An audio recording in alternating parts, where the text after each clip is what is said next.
ಎಲ್ಲರಿಗೂ ನಮಸ್ಕಾರ. Amitha's kitchen and life ಸ್ಟೈಲ್ಗೆ ಸ್ವಾಗತ. ಸ್ನೇಹಿತರೆ, ಇವತ್ತು ನಾನು ಪಚ್ಚೆ ಬಾಳೆಕಾಯಿ ತಗೊಂಡಿದ್ದೇನೆ, ಕ್ಯಾವಂಡಿಸು ಕಾಯಿ, ಹಾಗೆ ಮೊಸರು ಕೂಡ ತಗೊಂಡಿದ್ದೇನೆ. ಇವಾಗ ಮೊಸರು ಮತ್ತು ಬಾಳೆಕಾಯಿನ ಉಪಯೋಗಿಸಿಕೊಂಡು ಒಂದು ಅದ್ಭುತವಾದ ರೆಸಿಪಿಯನ್ನು ಮಾಡುವ. ಇವಾಗ ಇಲ್ಲಿ ಫಸ್ಟಿಗೆ ನಾವು ಬಾಳೆಕಾಯಿಯ ಸಿಪ್ಪೆಯನ್ನೆಲ್ಲ ತೆಗೆದು ಕಟ್ ಮಾಡಿಕೊಳ್ಬೇಕು. ಇಲ್ಲಿ ಮಣ್ಣಿನ ಚಟ್ಟಿಯಲ್ಲಿ ನೀರು ತಗೊಂಡಿದ್ದೇನೆ, ಹಾಗೆ ಅದಕ್ಕೆ ಒಂದು ಸ್ವಲ್ಪ ಉಪ್ಪನ್ನು ಕೂಡ ಹಾಕಿಕೊಳ್ಳುವ. ಹಾಕಿ ಪಕ್ಕಕ್ಕೆ ಇಟ್ಕೊಳ್ಳುವ. ಬಾಳೆಕಾಯಿ ಕಟ್ ಮಾಡಲಿಕ್ಕೆ ಮೊದಲು ಕೈಗೆ ಒಂದು ಸ್ವಲ್ಪ ತೆಂಗಿನ ಎಣ್ಣೆಯನ್ನು ಹಚ್ಚಿಕೊಳ್ಳುವ. ಹಾಗೆ ಇಲ್ಲಿ ಚಾಕುಗೆ ಕೂಡ ಸ್ವಲ್ಪ ಎಣ್ಣೆಯನ್ನು ಹಚ್ಚಿಕೊಳ್ಳುವ, ಅಂದರೆ ಇದರ ಮೇಣ ಇದಕ್ಕೆ ತಾಗುವುದಿಲ್ಲ. ಹಾಗೆ ಇವಾಗ ಇದರ ಸಿಪ್ಪೆಯನ್ನೆಲ್ಲ ತೆಗೆಯುವ.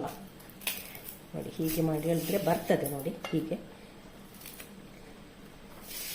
ಹೀಗೆಲ್ಲ ಮೇಲಿಂದ ಇದರ ತೆಳ್ಳಗಿನ ಸಿಪ್ಪೆಯನ್ನು ಫಸ್ಟಿಗೆ ತೆಕ್ಕೊಳ್ಳುವ.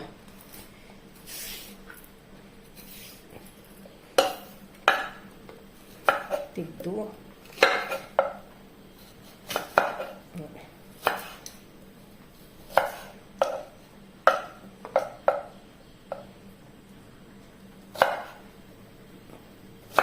ನೋಡಿ, ತೆಗೆದು ಈ ರೀತಿ ಕಟ್ ಮಾಡುವ.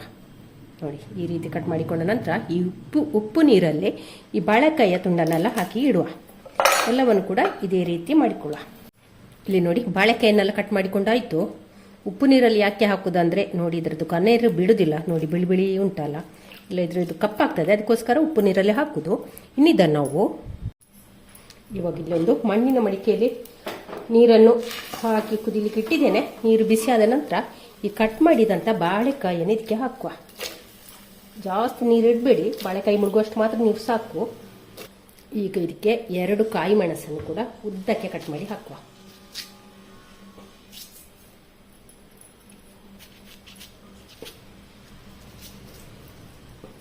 ಇವಾಗ ಮುಚ್ಚಳ ಮುಚ್ಚಿ ಒಂದು 10 ನಿಮಿಷ ನಾವು ಹೀಗೆ ಬಿಡುವ.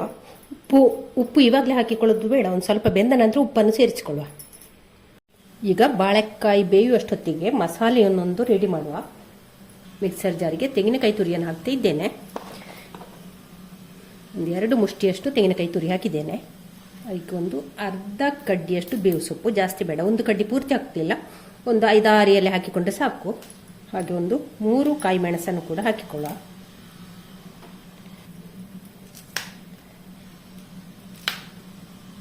ಇದಕ್ಕೆ ಈಗ ಒಂದು ಅರ್ಧ ಟೀ ಸ್ಪೂನ್ನಷ್ಟು ಜೀರಿಗೆ, ಹಸಿ ಜೀರಿಗೆ, ಅದನ್ನು ಕೂಡ ಹಾಕಿಕೊಳ್ಳುವ. ಇವಾಗ ಇದಕ್ಕೆ ಮಸಾಲೆ ರುಬ್ಲಿಕ್ಕಾಗುವಷ್ಟು ನೀರನ್ನು ಕೂಡ ಸೇರಿಸಿಕೊಂಡು ಮುಚ್ಚಳ ಹಾಕಿ ನಯವಾಗಿ ರುಬ್ಬಿಕೊಂಡು ಬರುವ. ಇಲ್ಲಿ ಇವಾಗ ಮಸಾಲೆಯನ್ನು ನಯವಾಗಿ ರುಬ್ಬಿಕೊಂಡಿದ್ದೇನೆ. ಪುನಃ 1 ಕಾಯಿ ಮೆಣಸು ಹಾಕಿದ್ದೇನೆ, 4 ಕಾಯಿ ಮೆಣಸು ಹಾಕಿದ್ದೇನೆ. ಅದು ಕಾಯಿ ಮೆಣಸು ಅಷ್ಟು ಖಾರ ಇರಲಿಲ್ಲ. ಇವಾಗ ಇದನ್ನು ನಾವು ಪಕ್ಕಕ್ಕೆ ಇಟ್ಕೊಳ್ಳುವ. ಇಲ್ಲಿ ನೋಡಿ, ನಮ್ಮ ಬಾಳೆಕಾಯಿ ನೋಡುವ ಯಾವ ರೀತಿಯಾಗಿದೆ ಅಂತ. ಬಾಳೆಕಾಯಿ ನೋಡಿ ಚೆನ್ನಾಗಿ ಬೆಂದಿದೆ. ಒಂದು 10 ನಿಮಿಷಕ್ಕೆ ಇದು ಬಾಳೆಕಾಯಿ ಬೇಯ್ತದೆ. ಕುಕ್ಕರಲ್ಲಿ ಇಟ್ಟೇನು ಬೇಯಿಸಬೇಕು ಅಂತ ಏನಿಲ್ಲ.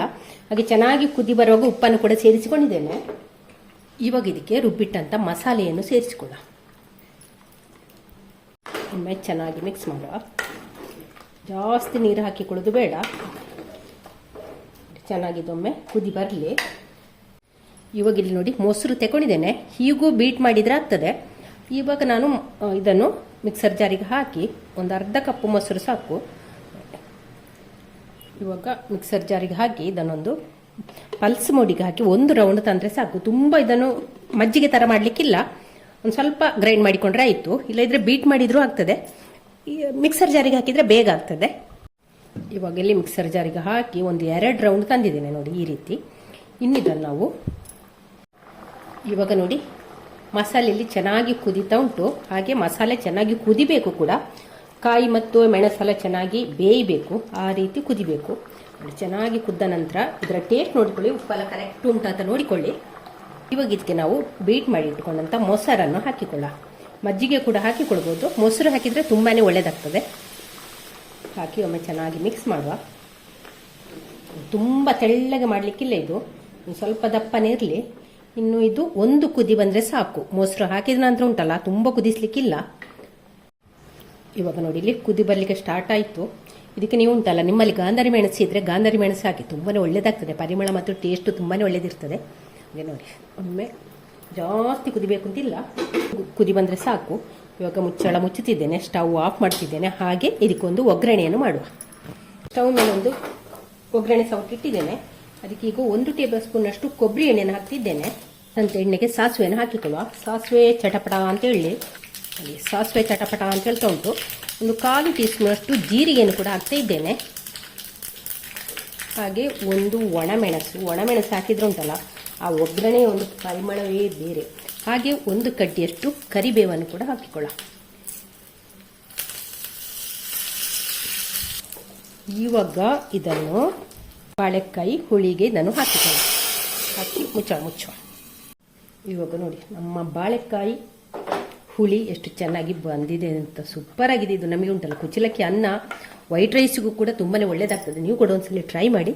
ಹಾಗೆ ಎಷ್ಟು ಸುಲಭವಾಗಿ ಖರ್ಚಿಲ್ಲದೆ ಮಾಡುವಂಥ ಒಂದು ರೆಸಿಪಿ ಸ್ನೇಹಿತರೆ. ನೋಡಿ, ಏನು ಖರ್ಚಿಲ್ಲದೆ ಮಾಡಿದಂಥ ಬಾಳೆಕಾಯಿ ಮಜ್ಜಿಗೆ ಹುಳಿ ತುಂಬಾ ಅದ್ಭುತವಾಗಿ ಬಂದಿದೆ. ನೀವು ಕೂಡ ಒಂದ್ಸಲ ಟ್ರೈ ಮಾಡಿ. ಹಾಗೆ ಈ ವಿಡಿಯೋ ಇಷ್ಟ ಆದರೆ ಲೈಕ್, ಶೇರ್, ಕಮೆಂಟ್ ಮಾಡಿ. ಚಾನಲ್ಗೆ ಯಾರಾದರೂ ಹೊಸಬ್ರು ಇಟ್ಟರೆ ಪ್ಲೀಸ್ ಸಬ್ಸ್ಕ್ರೈಬ್ ಮಾಡಿಕೊಂಡು ಚಾನಲನ್ನು ನೋಡಿ. ನಾಳೆ ನಾವು ಹೊಸ ಬ್ಲಾಗ್ ಅಥವಾ ರೆಸಿಪಿ ಅನಿಸಿಕೊಂಡು ಅಲ್ಲಿವರೆಗೆ take care, bye bye. Thank you ಸ್ನೇಹಿತರೆ.